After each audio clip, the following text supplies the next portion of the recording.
기쁨의 온천을 조금 더 구체적으로 기쁨의 온천에 필요한 가장 중요한 또 부분 중에 한 부분을 또 얘기하려고 그래요. 이제 계속해서 말씀을 이렇게 나누다 보니까 기쁨에 대해서 우리가 사망에서 생명으로 옮겨진 존재들인데 실제로 우리가 사망에 대해서 명확한 구별을 못한다는 그런 생각이 좀 들었어요. 그리고 참 생명은 어떤 것인가에 대해서도 물론 우리는 지금 살아내고는 있는데 그것을 말씀 속에서 어떻게 얘기하는지 명확히 좀 알면 여러분들 훨씬 정죄감과 싸우기가 쉬워질 거라는 또 마음이 들더라고요.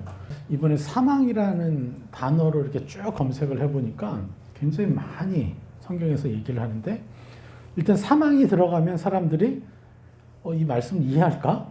하고 되게 복잡하고 이게 무슨 뜻일까 하는 그런 마음이 들 것 같아서 이 사망에 대해서 정리를 좀 해봤어요. 오늘은 로마서에서 얘기하는 이 사망이라는 게 어떤 의미인지 성경 전체가 말하는 사망이라는 게 어떤 것인지 로마서를 중심으로 좀 풀어드리려고 합니다. 로마서 8장 2절 이는 그리스도 예수 안에 있는 생명의 성령의 법이 죄와 사망의 법에서 너를 해방하였습니다. 그리스도 예수 안에 있는 생명의 성령의 법이 죄와 사망의 법에서 너를 해방하였다. 이렇게 얘기하고 있어요. 그래서 우리는 사망의 법 아래서 그 원리로 살았던 사람인데 그 사망의 법 아래 살았다는 게 뭐예요? 내 생각, 내 감정, 내 의지가 사망의 법에 의해서 조종당하고 있었다라는 얘기를 하는 거죠. 그런데 그런 사람들이 어떻게 됐어요? 생명의 법 아래로 옮겨졌다라는 거예요. 그래서 내 생각, 내 감정, 내 의지가 예전에 사단의 법 아래 있었던 그 원리대로 살았던 습관적인 생각과 습관적인 감정과 습관적인 의지가 나를 유혹하고 그게 나라고 얘기해도 우리는 어떻게 되는 거예요? 생명의 법 아래서 그것을 내가 거절할 수 있게 된 것이죠. 그래서 이 신분을 온전하게 누릴 때 비로소 우리는 참 기쁨, 아주 깊은 참 기쁨을 누리고 그것이 넘쳐나게 되어 있는 것이에요. 이게 진짜 우리 교회가 행해야 될 것들인데 안타깝지만 저는 이 사실을 모른 채 선교사로 떠났어요. 그리고 10여 년간을 몰랐고 선교사로 사역하고 있었으면서도 이게 우리 교회의 현실이라는 거예요. 저는 정말 열심히 사역했고요. 사역하는 땅에서 정말 많은 열매들을 맺었어요. 그런데 안타까운 게 뭐냐. 내가 복음을 전한다고 갔는데 사망의 법 아래서 살았어요. 여러분들도 요즘까지도 사실 그랬잖아요. 사망의 법 아래서 살았다는 게 뭐죠? 바로 정죄감을 허용했잖아요. 하루라는 그 시간 안에 우리는 얼마나 많은 시간을 사망의 법 아래서 살고 있습니까? 이거를 모르니까 우리가 방황을 한 거예요. 하나님께 열심히 나아가지 못했던 거죠. 여러분 이 사망이라는 뜻을 우리가 명확히 알아야 돼요. 헬라어로 다나토스. 이게 죽음이라는 뜻인데 이 다나토스라는 단어를 설명할 때 이 죽음이 어떤 죽음이냐? 바로 하나님과의 관계 바깥의 존재라는 뜻이에요. 이걸 지난 몇 주간 또 계속 얘기했고 예전에도 설명했습니다. 다시 강조합니다. 사망, 이 죽음이 무슨 뜻이라고요? 하나님과의 관계 바깥의 존재가 바로 죽음 상태, 사망의 상태인 거예요.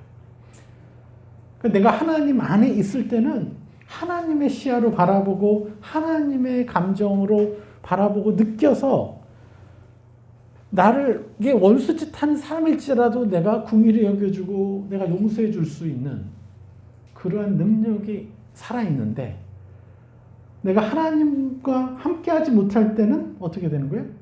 그냥 원수 갖고 싶고 화가 나고. 여러분 그걸 아셔야 돼요. 우리가 하나님의 생명의 법 아래 들어가면 내 내면 안에 생각되어지고 느껴지고 발휘되는 의지력이 바로 하나님의 형상으로 나타난다는 거죠. 너무너무 감사한 거죠. 근데 생명은 뭐예요? 생명이 바로 다나토스의 반대겠죠. 생명, 이 헬라어로 조에라는 단어의 뜻은 물질적인 삶을 넘어서는 상태나 경험을 얘기를 해요. 정신적인 거죠. 진짜 생명은 내 물질적인 이것이 아니에요. 내 몸이 사그러지고 죽어가는 게 진짜 생명이 아니라 눈에 보이지 않는 나의 생각, 감정, 의지인 거예요. 진짜 생명은 끝이 나는 게 아니에요. 내 생각, 내 감정, 의지는요, 우리 육신이 사그러지고 죽었어도 계속 남는 거죠. 계속 영원히 남는 거예요. 영원히 살아가는 거예요, 우리가. 그런데 이 사망에 반대되는 진짜 생명은 어떤 생명이냐? 하나님과의 관계 바깥의 생명이냐? 아니면 하나님과의 관계 안에서의 생명이냐? 우리가 이걸 명확하게 인지해야 되죠. 참 생명이어야 됩니다. 그래서 로마서 8장 2절 이는 그리스도 예수 안에 있는 생명의 성령의 법이 죄와 사망의 법에서 너를 해방하였습니다. 이 해방이라는 것 자체가 이제 내가 눈에 보이는 것을 믿는 게 아니라 눈에 보이지 않는 내가 하나님으로부터 듣고 하나님으로부터 봤던 것을 그들에게 향해서 선포해주고 입혀주고 내 자신에 가서 입혀주는 거죠. 물론 100% 할 수 없겠죠. 예수 그리스도 장성한 분량에 이르기까지는 100% 우리가 그렇게 할 수는 없지만 예전에 1% 했던 사람이 아니 아예 우리가 제로였잖아요. 교회를 다녔어도 이런 일 해본 적이 없잖아요. 제로에서 1, 2, 3 점점점 더 높아져 가고 있잖아요. 지금. 이게 얼마나 놀라운 것입니까? 우리는 점점 악의 원리에서 악의 법 아래서 해방되고 있습니다. 그래서 우리는 사망과 생명의 실제적 의미들을 더 명확하게 알아야 돼요. 로마서 5장 12절 이게 아담과 그리스도에 대한 그러므로 한 사람으로 말미암아 죄가 세상에 들어오고 죄로 말미암아 사망이 들어왔나니 이와 같이 모든 사람이 죄를 지었으므로 사망이 모든 사람에게 이르렀느니라. 이게 무슨 뜻이에요? 죄로 인하여 사망이 들어왔다. 바로 뭐예요? 아담과 하와가 죄를 지었을 때 하나님과의 관계 바깥으로 들어온 거죠. 왜냐? 벌써 하나님이 내려오셨을 때 어떤 일을 했어요? 단절이 일어났잖아요. 로마서 5장 14절 그러나 아담으로부터 모세까지 아담의 범죄와 같은 죄를 짓지 아니한 자들까지도 사망이 왕노릇하였나니 아담은 오실 자의 모형이라. 자, 사망이 왕노릇하였다라는 건 뭐예요? 바로 선악과를 먹었을 때 어떤 일이 벌어진 거예요? 하나님이 이 땅에 내려오시는 그 발걸음 소리를 듣고 이들이 뭘 했어요? 숨었죠. 단절이 일어나는 거예요. 단절을 유발하는 거예요. 내 죄가 너무 부끄러워서 하나님 앞에 나갈 수가 없는 거예요. 이게 사망이 왕노릇하다의 뜻이에요. 여러분이 어떠한 죄를 지어도 그 죄 때문에 여러분이 할렐루야 감사합니다를 외쳐야 되는데 그게 아니라 정죄감에 빠져서 나는 그런 놈이야. 난 이런 놈이야. 하면서 계속해서 내 자신을 더럽고 추하게 여기면 내 생각, 감정, 의지의 왕은 누가 되는 거예요? 사단이 되는 거죠. 사망이죠. 계속해서 사망이 왕노릇한다는 건 내가 그분과의 관계 바깥으로 점점점 더 멀어져 간다는 거예요. 가까이 있지도 못하고 더 멀어져 가는 거예요. 그런 상태로 교회 다닐 수 있습니다. 그런 상태로 예배 참여할 수 있어요. 그런데 내가 부끄러운 것들을 하나님께 가져가지 못하는 거예요. 아담과 하와가 자기가 벌거벗은 것을 깨닫고 나서 너무 부끄러운 거예요. 근데 사망이 왕노릇하니까 어떤 일이 벌어진 거예요? 그 부끄러운 상태로 너무 부끄러우니까 우리는 뭘 해야 돼요? 빨리 하나님 아버지께 뛰어가야 되잖아요. 벌거벗으니까 이불을 찾는 게 아니라 하나님 안에 가서 하나님께 안겨야 나의 모든 수치가 가려지는데 우리는 이불을 찾아요. 옷을 찾아요. 내 부끄러움을 감추려고. 그런데 이 부끄러움과 안타까운 이 나의 연약함들은 언제 없어져요? 하나님 품 안에 들어가야지만. 그러니까 하나님이 너무너무 억울해하고 하나님이 죄를 미워하는 이유가 바로 죄로 하여금 우리에게 정죄감을 줘서 그 정죄감과 수치로 인해서 하나님께 나아오지 못하게 하기 때문에 자기의 아들, 자기의 딸을 빼앗겨버리는 거죠. 그래서 죄를 미워하는 거지 여러분을 미워하지 않습니다. 여러분을 싫어하지도 않고 여러분들을 수치스럽게 여기지도 않는다는 거예요. 그런데 사망이 가르쳐줘요. 사망 안에 거하면 악한 영들이 쉽게 더 명확하게 얘기해줘요. 제 원리를. 그럼 제 원리대로 우리는 살아가는 거예요. 이기적인 게 당연한 거고 남을 향해서 남을 이용해 먹는 게 너무 당연한 거고 다른 사람에 대해서 나쁜 말 하는 게 너무 당연한 거고 또 더 그러고 싶어. 그래야 내 속이 막 시원해. 또 보복해주고 싶고 세상적인 보복을 해주고 싶어요. 해결되지 않는 거죠. 이게 사망의 왕노릇하다라는 의미라는 거예요. 바로 하나님과의 관계가 단절된 거예요. 우리가 그냥 교회라는 공간으로 들어간다고 그 관계가 회복되는 게 아니에요. 내가 계속해서 나의 문제로 인해서 나를 수치스럽게 여기고 나의 자신을 정죄하면요, 나는 하나님과 관계 바깥의 존재, 죽은 상태인 거예요. 여러분들이 하루를 죽은 상태로 살고 있는지, 사망한 상태로 얼마나 사는지 한번 점검해 보세요. 그냥 습관화된 내 인격으로 살고 있는지, 진짜 하나님과 함께 하면서, 특별히 이 사망은 하나님이 나를 동일하게 정죄하겠다, 나를 수치스럽게 여기고 나를 좋아하지 않으시겠다 하는 그런 감정과 상태가 바로 죽어 있는 상태라는 거예요. 이거를 명확하게 알아야 되죠. 로마서 5장 17절 같이 읽겠습니다. 한 사람의 범죄로 말미암아 사망이 그 한 사람을 통하여 왕노릇하였은즉 더욱 은혜와 의의 선물을 넘치게 받는 자들은 한 분 예수 그리스도를 통하여 생명 안에서 왕노릇하리로다.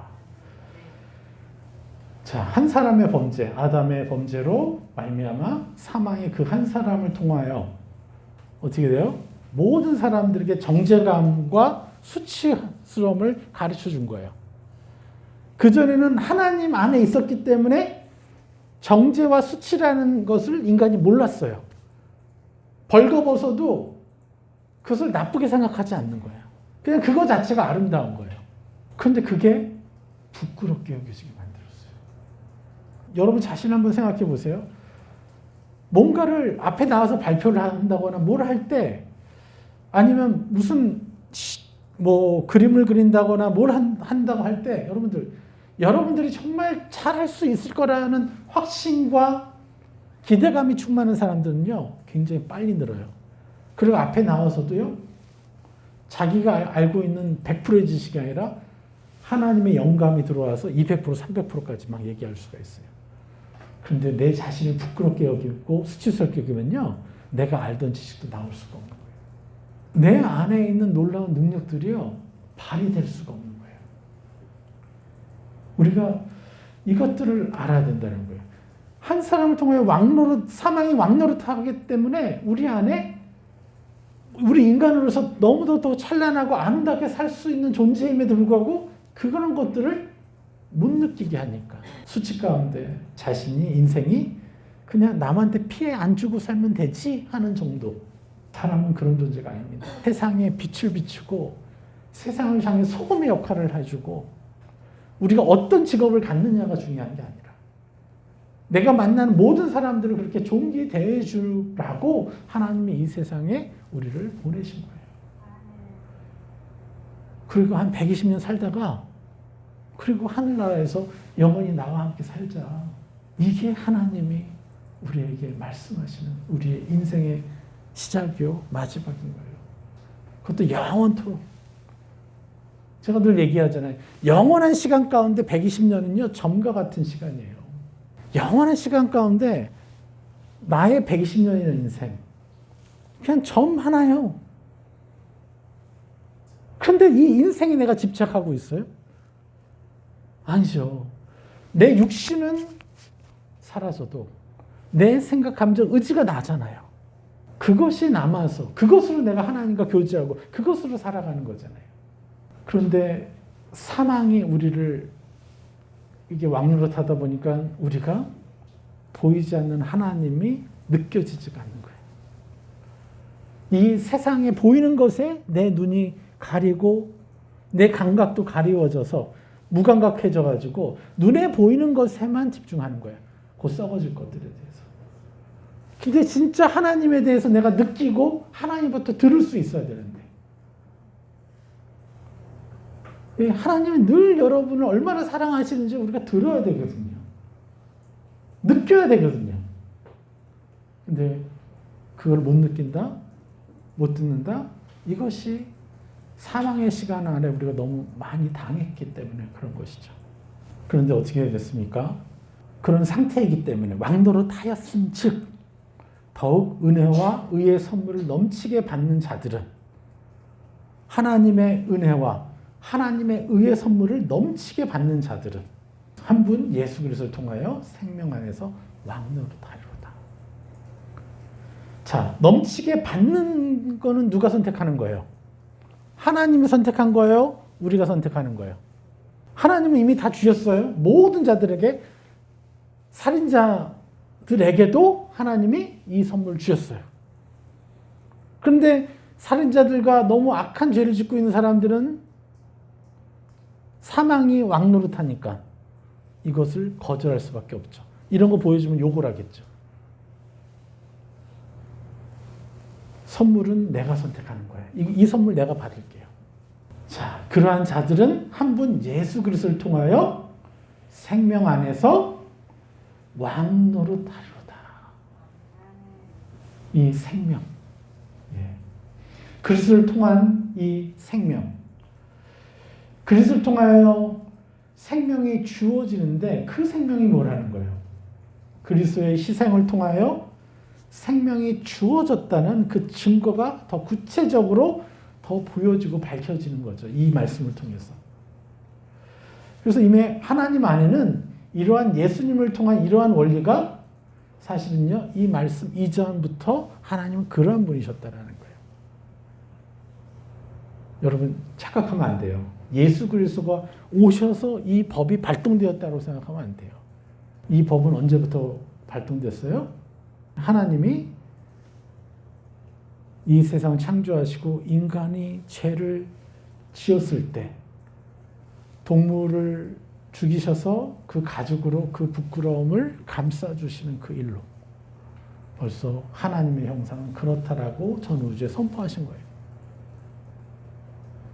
그래서 수많은 선지자들은 이미 신약시대에 예수 그리스도를 통해서 밝혀졌던 하나님 형상들을 누리는 선지자들이 많았다는 거예요. 다만 이 일을 통해서 분명히 예수 그리스도의 사건을 통해서 분명히 밝혀준 거죠. 무엇을 밝혀줘요? 하나님 형상과 사랑이 이렇다는 것을. 그래서 예수 그리스도를 통해서 생명 안에서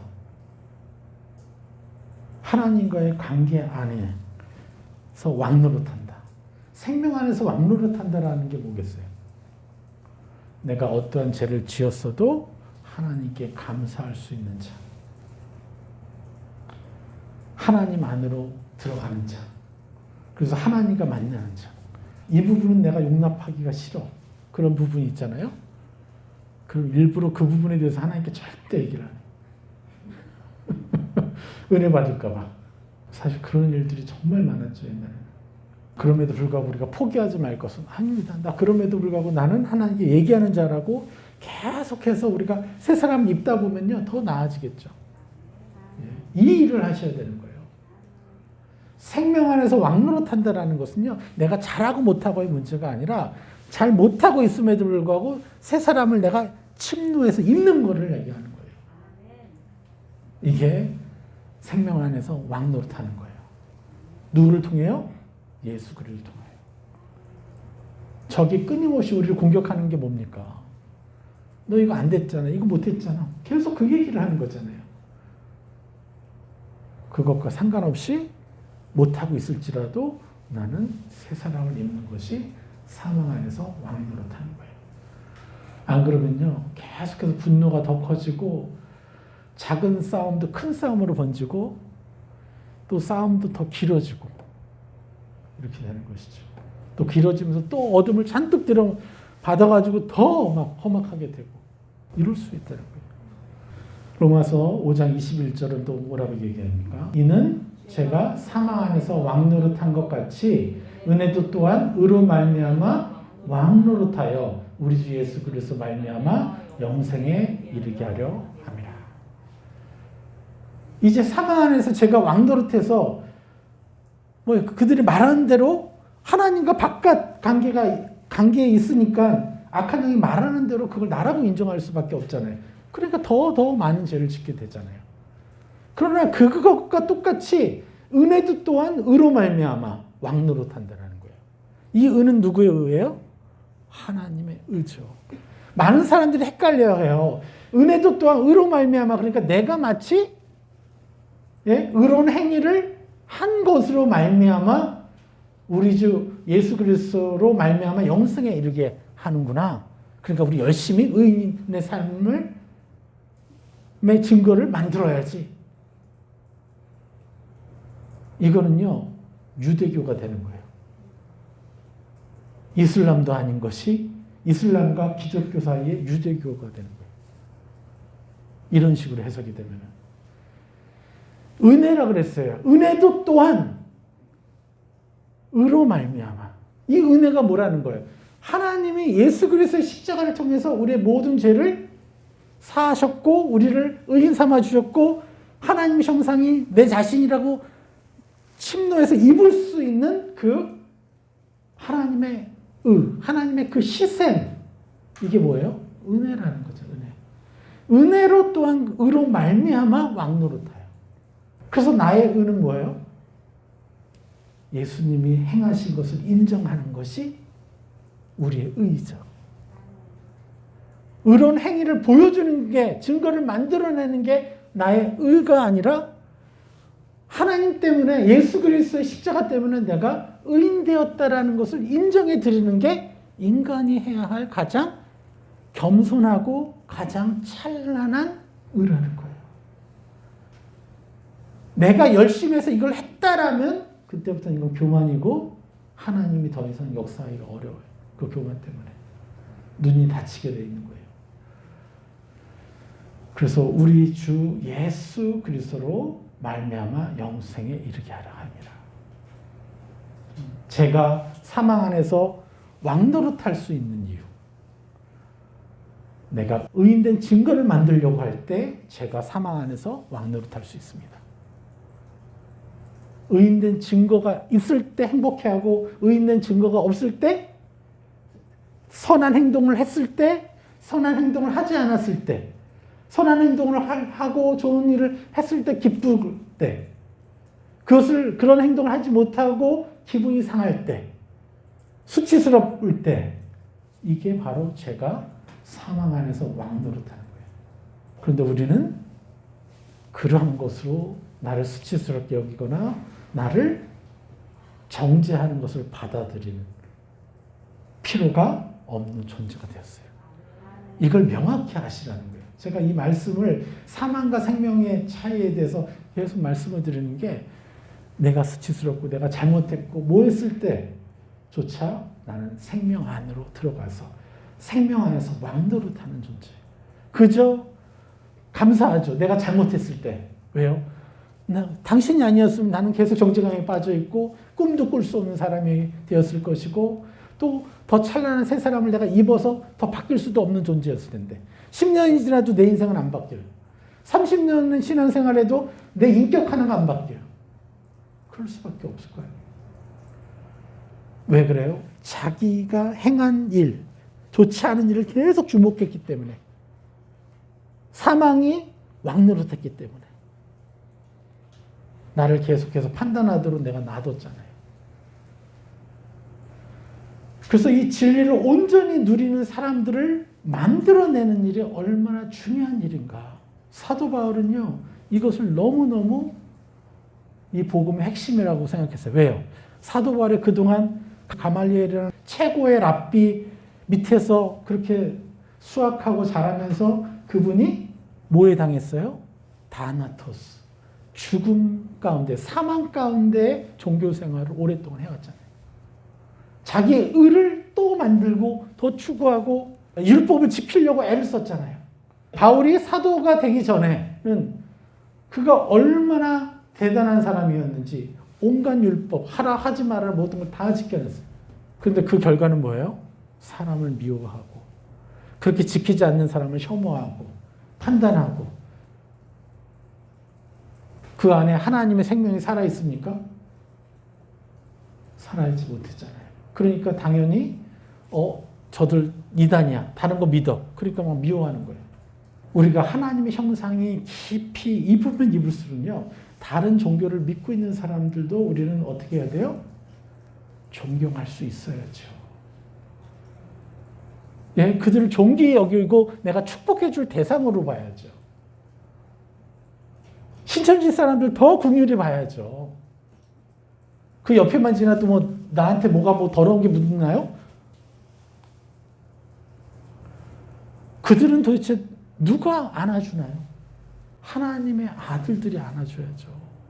우리가 사망 안에서 있다는 증거가 바로 그런 거예요.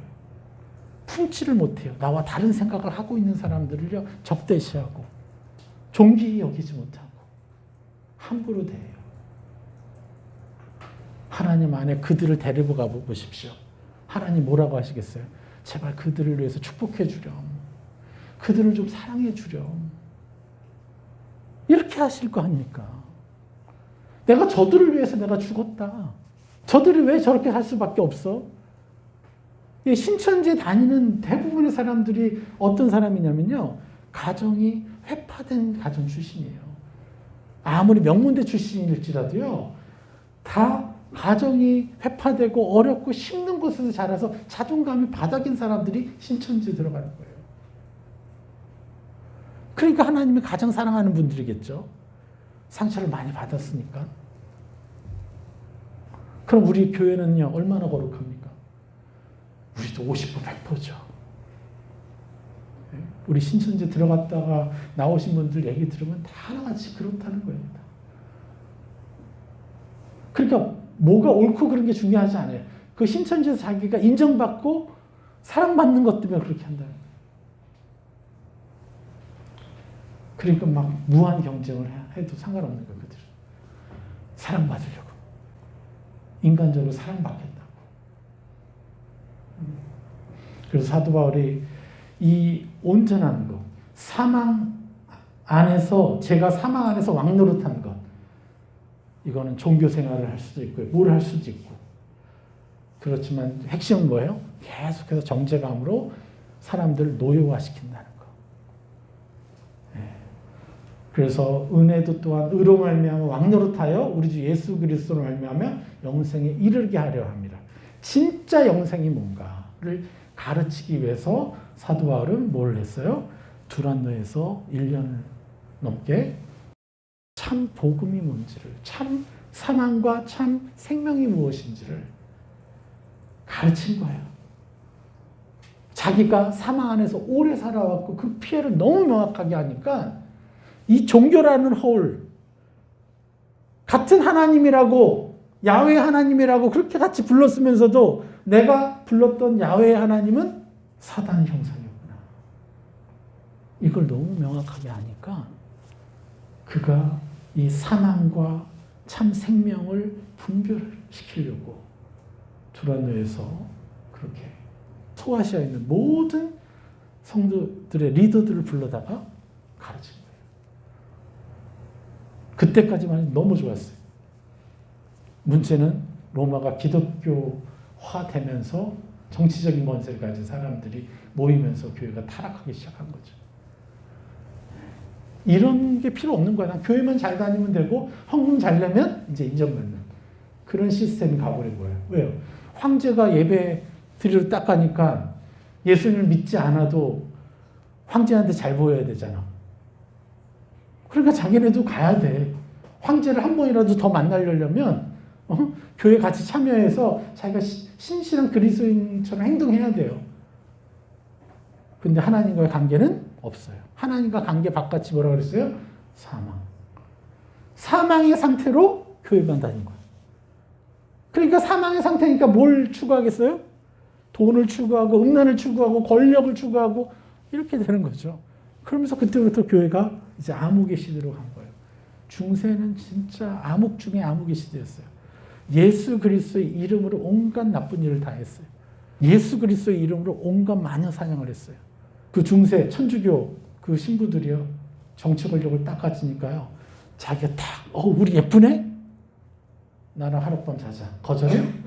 마녀로 몰아서 화형시켜버리고요. 이게 누가 한 거예요? 천주교가 한 거예요. 그럼 우리 교회는요? 우리도 사망한 상태에서 교회 다니는 일이 얼마나 많아요. 우리는 어쩌면 계속 사망한 상태를 완전히 벗어버리지 못하면서 천국으로 갈 수도 있어요. 근데 상관없잖아요. 일단은 저 죽음은 나와 상관없다라는 것을 인지하고 거절할 수는 있으니까 당하는 게 덜해지는 거죠. 그리고 생명의 상태에서 더 많은 시간을 보낼 수가 있는 거죠. 그래서 거룩한 외적인 형상은 있어 보이지만 사망한 상태로 하나님과 관계 맺지 않으니 사귀지 않으니 무슨 일이 벌어져요? 종교화가 되는 거예요. 그래서 여기서 뭐가 나오는 거예요? 진정한 기쁨은 없고 하나님과의 만남이 기쁘다는 게 아니라 하나님께 가기가 부끄러워. 내가 지은 죄가 많아서. 그래서 종교적 의무와 옛사람의 자아를 실현하려고 가는 곳이 교회였던 거예요. 그럼에도 불구하고 신실하고 순수하게 신앙생활을 하고자 하는 사람들에게는 항상 하나님의 성령을 통해서 뭔가를 조금이라도 은혜를 주시면서 버텨온 거죠, 사실. 하나님과 온전히 관계를 맺는 것에 우리가 집중하면요. 우리 삶이 바뀌어요. 교회를 다니는 삶이 안 바뀌어. 이거보다 큰 기적이 어디 있어요? 근데 우리는 맨날 기적 속에서 사네.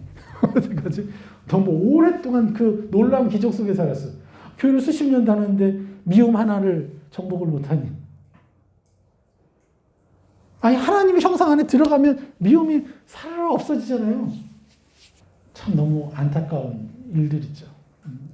저도 지금도 여전히 부족하지만 그래도 계속해서 이 사망한 상태를 거절할 수 있는 것 때문에 요 정도라도 사는 거예요. 오늘도 막 이렇게 과하게 오늘 아침에 떠올랐더라고요.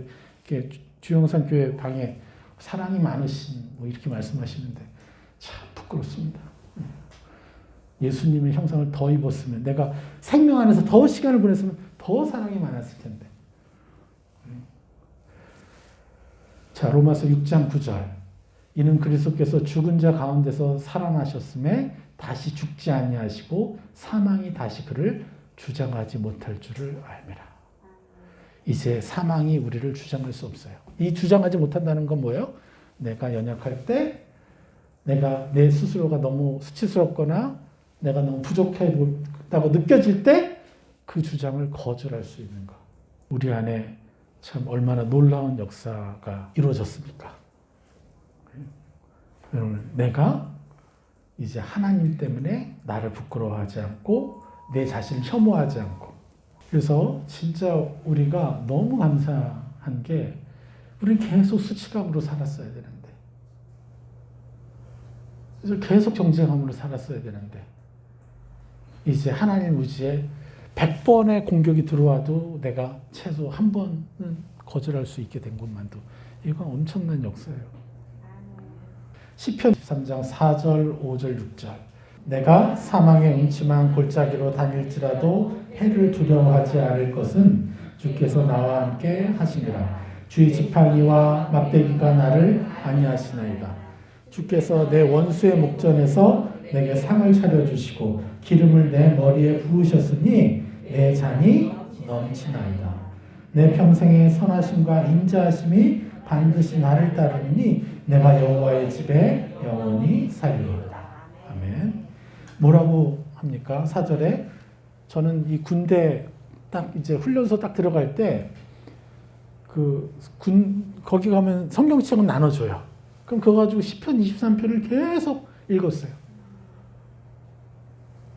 내가 사망의 음침한 골짜기로 다닐지라도 해를 두려워하지 않을 것은 주께서 나와 함께 하심이라. 주의 지팡이와 막대기가 나를 안위하시나이다.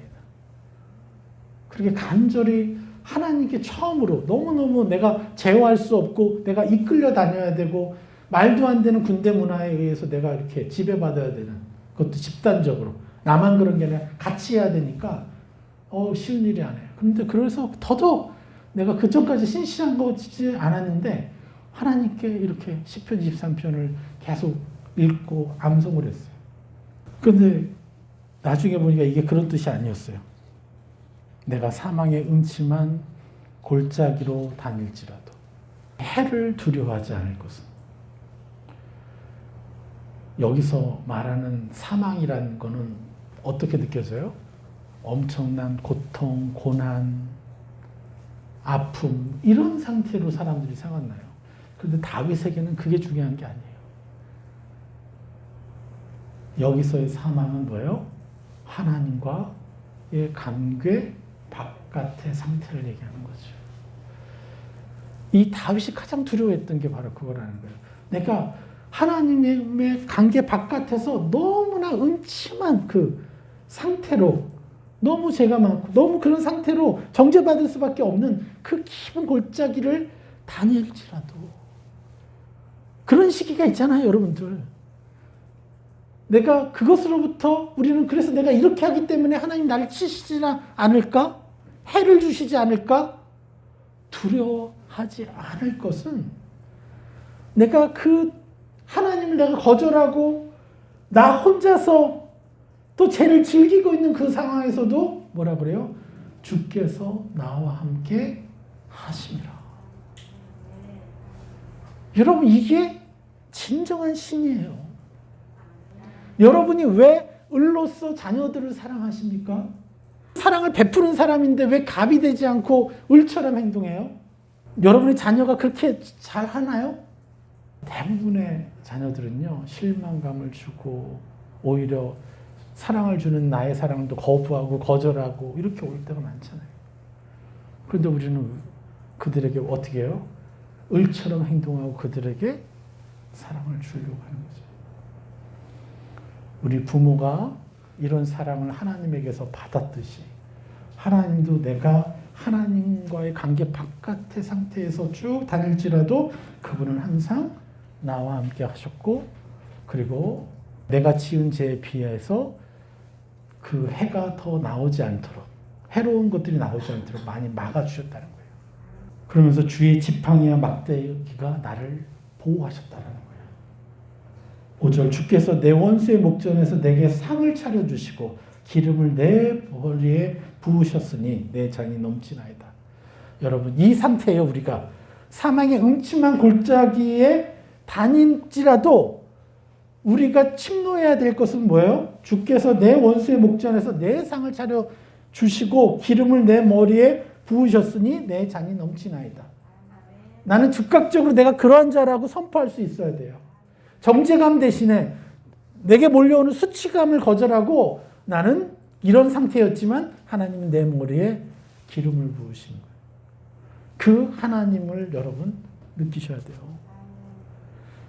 여러분이 가장 바닥친 상태에서, 가장 음침한 상태에서, 음침하게 사망한 상태에서 여러분이 이런 하나님을 통해서 그 하나님이 나를 너무너무 존귀하게 여기시고 나를 너무너무 사랑하신다는 것을 여러분이 감정으로 느낄 때, 그때 비로소 어둠은 완전하게 여러분의 발밑에 무릎 꿇게 되는 거예요. 그래서 여러분의 연약함, 여러분이 잘 살지 못하는 거 할렐루야 외치셔야 됩니다. 이 하나님을 더 만나면 만날수록 여러분들은 철이 들게 돼 있어요. 그래서 하나님은 높아지시고 나는 저절로 바뀌어가고 이렇게 되는 것이죠.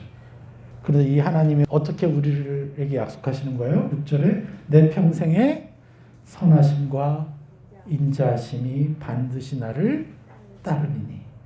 내 평생은 어떤 상태도 있어요? 사망의 음침한 골짜기로 다니는 시간조차 내 평생의 선하심과 인자하심이 반드시 나를 따르리니 내가 여호와의 집에 영원히 살리로다. 죽어서부터요? 아니면 지금부터요? 지금부터요. 우리는 이러한 존재입니다. 무엇보다 하나님이 그러한 존재예요. 이게 중요한 거예요. 나는 잘할 때 있고 못할 때 있어요. 믿음으로 살 때도 있고 다나토스 죽음의 상태에 있을 수도 있어요. 그러나 하나님은 변하시지 않는다는 거예요. 내가 참 생명을 누릴 때에도 내가 다나토스 이 죽음의 상태에 머물지라도 하나님은 나를 존귀 여기시고 나를 보호하시고 여러분이 만약에 몇 천만 원의 손해를 볼 일이 생겼어요? 사실 수백억 수천억의 손해를 봤어야 되는데 그걸 막으셨다라는 거예요.